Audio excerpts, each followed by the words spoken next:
बिस्मिल्लाहिर्रहमानिर्रहीम, अस्सलामु अलैकुम। एक नई वीडियो के साथ आपकी खिदमत में हाजिर। हज़रत निज़ामुद्दीन औलिया अक्सर एक जुमला कहा करते थे कि हमसे तो धोबी का बेटा ही खुश नसीब निकला, हमसे तो इतना भी ना हो सका। फिर गश खा जाते। एक दिन इनके मुरीदों ने पूछ लिया कि हजरत ये धोबी के बेटे वाला क्या माजरा है। आपने फरमाया, एक धोबी के पास महल से कपड़े धुलने आया करते थे और वो मियाँ बीवी कपड़े धोकर प्रेस करके वापस महल पहुंचा दिया करते थे। उनका एक बेटा भी था जो जवान हुआ तो कपड़े धोने में वालिदैन का हाथ बटाने लगा। कपड़ों में शहजादी के कपड़े भी थे जिनको धोते धोते वो शहजादी के नादीदा इश्क में मुब्तला हो गया। मोहब्बत की इस जज्बे के जाग जाने के बाद उसके अतवार तब्दील हो गए। वो शहजादी के कपड़े अलग करता, इन्हें खूब अच्छी तरह धोता, इन्हें इस्त्री करने के बाद एक खास निराले अंदाज में तय करके रखता। सिलसिला चलता रहा। आखिर वालिदा ने इस तब्दीली को नोट किया और धोबी के कान में खुसर खुसर की कि ये तो लगता है सारे खानदान को भरवाएगा, ये तो शहजादी के इश्क में मुब्तला हो गया है।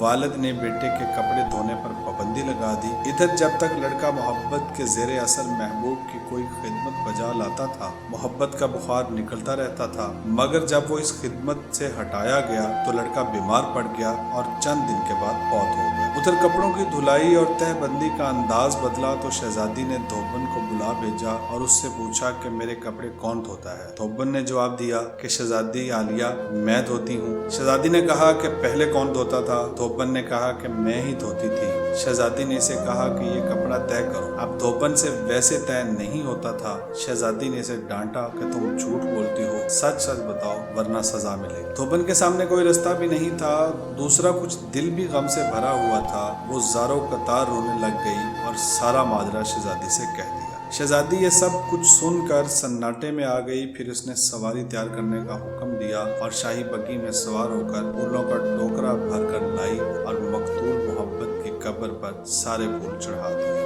जिंदगी भर इसका ये मामूल रहा कि वो इस धोबी के बच्चे की बरसी पर इसकी कब्र पर फूल चढ़ाने जरूर आती। ये बात सुनाने के बाद कहते हैं, अगर एक इंसान से बिन देखे मोहब्बत हो सकती है तो भला अल्लाह से बिन देखे मोहब्बत क्यों नहीं हो सकती। एक इंसान से मोहब्बत अगर इंसान के मिजाज में तब्दीली ला सकती है और वो अपनी पूरी सलाहियत और मोहब्बत इसके कपड़े धोने में बरूए कार ला सकता है, तो क्या हम लोग अल्लाह से अपनी मोहब्बत को इसकी नमाज पढ़ने में इस तरह दिलो जान से नहीं इस्तेमाल कर सकते, मगर हम बोझ उतारने की कोशिश करते हैं।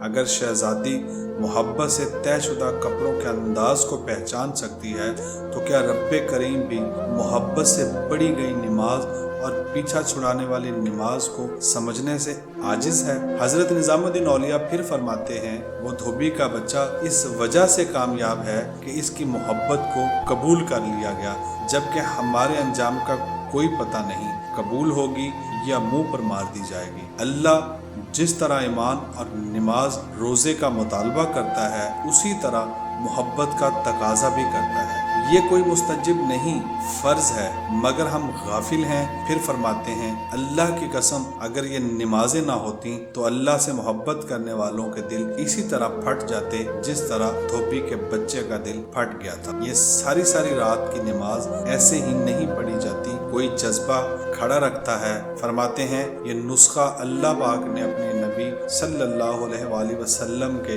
दिल की हालत देखकर बताया था कि आप नमाज पढ़ा कीजिए और रात भर हमारी बातें दोहराते रहा कीजिए, आराम मिलता रहे। इसी वजह से नमाज के वक्त आप फरमाते थे, ए बिलाल हमारे सीने में ठंड डाल दे, अजान दे। नाज़रीन, अगर आपको हमारी ये वीडियो पसंद आई हो तो प्लीज़ हमारे चैनल को सब्सक्राइब करें और बेल आइकन को प्रेस कर दें ताकि हमारी हर आने वाली वीडियो का नोटिफिकेशन आप तक पहुँचे।